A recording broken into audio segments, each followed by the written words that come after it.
Para po sa devotion natin patungkol kay Jesus bilang ating Passover Lamb. So dito po inaral natin ng ating Panginoon Kristo, siya yung tupang inialay sa panahon ni Moses nung papalayain ng Diyos yung kanyang bayan ng Israel mula sa pagkaalipin sa Ehipto. Now, yung nangyari sa Old Testament, pakita po natin yung picture, no? So, yung nangyari sa Old Testament, inutusan sila ng Diyos na magkatay ng hayop, yung lamb, at yung dugo nun ay ipapahid nila doon sa pintuan, sa hamban ng kanilang mga pintuan at bintana. At kapag dumaan yung angel of death doon, nakita yung dugo, hindi mamamatay yung panganay ng pamilya na yon. Now, kapag dumaan yung angel of death sa isang tahanan ng mga taga-Ehipto, dahil hindi naman sila nananampalataya, no? Doon sa Diyos, pag nakita ng angel of death na walang dugo, papatayin ng angel of death yung panganay. Now, sa istorya nito, jump pack ito eh. Solid to, parang wow, ang daming nakapaloob dito.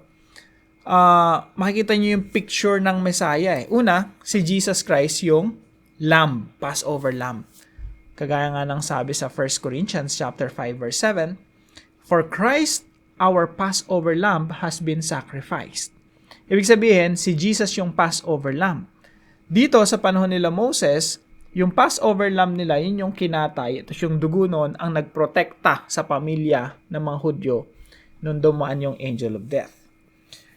So, paanong naligtas yung mga Israelita? Simple lang po, naligtas sila kasi nanampalataya sila sa salita ng Diyos. So, nung sinabi ng Diyos sa kanila, okay, pahiran nyo ng dugo, hindi nila naintindihan yon. Basta simunod lang sila. Pinahiran nila ng dugo, tapos lumampas yung angel of death, hindi pinatay yung panganay nila, ang pinatay yung mga panganay ng mga Egyptians.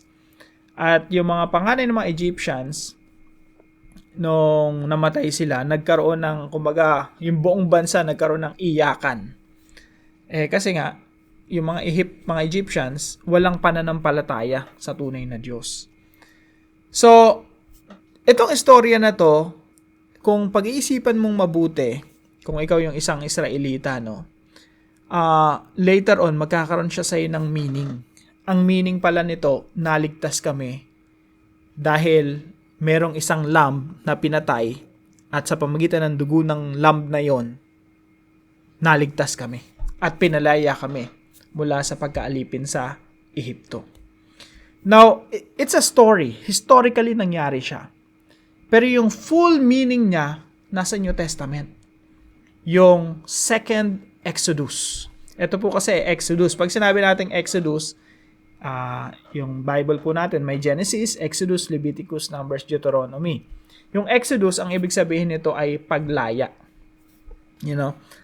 Paglaya mula sa Ehipto, mula sa pagkaalipin sa Ehipto. Now, sa New Testament, yung Exodus naman ay Exodus ng mga Kristiyano. Paglaya mula sa pagkaalipin sa kasalanan. Sa pamamagitan ng paano tayo nakalaya sa kasalanan, sa pagkaalipin sa kasalanan? Sa pamamagitan ni Kristo na namatay doon sa krus at sa pamamagitan ng dugo ng Panginoong Kristo na hugasan ng ating mga kasalanan, tayo nalinis, tayo napatawad, we are protected by the blood of the Lord Jesus Christ so that when judgment comes, yung angel of judgment, angel of death, kapag dumating yung paghukom at kahatulan, lalampas yun sa atin because we are protected by the blood of the Lord Jesus Christ. So, yan po yung meaning ng mga istorya sa Bible. Halimbawa na itong Passover Lamb. Now, pag binasa niyo po yung buong Old Testament, actually, buong Old Testament ay patungkol kay Kristo. So, I hope may natutunan po kayo sa devotion natin na ito. Kung hindi nyo pa napapanood, balikan nyo lang yung devotion natin. Jesus, the Passover Lamb. So, para sa discussion, short answer lang, how does seeing Jesus as your Passover Lamb change your attitude toward death? Ako po ay hindi na natatakot sa kamatayan. Hindi dahil matapang ako, it has nothing to do with that. Hindi ako natatakot sa kamatayan kasi I know I am protected by the blood of the Lord Jesus Christ. Kaya kahit mamatay ako physically, mabubuhay lang rin ako dahil kay Kristo. At lahat ng nananampalataya sa Panginoon Jesucristo, bagamat sila'y mamatay, ay muling mabubuhay because of the blood of the Lord Jesus Christ. Yan po ay nakasaad sa John chapter 11 sa istorya ni Lazarus. Now, ganun din sa atin, no? I hope sa ating lahat, magkaroon tayo ng attitude na fearless, walang kinakatakutan, kahit kamatayan. Kasi, nagtagumpay na si Kristo. Kaya, sa paglilingkod natin sa ating Panginoon Jesucristo, talagang buwis buhay, ibigay mo na, itodo mo na para sa Panginoon Jesucristo. There's nothing to be afraid of.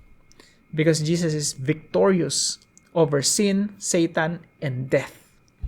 So, I hope, yan po ay maging pundasyon natin sa ating pananampalataya. Yun lamang po, magkita-kita tayo bukas alas 5 ng umaga dito sa ating Daily Devotions.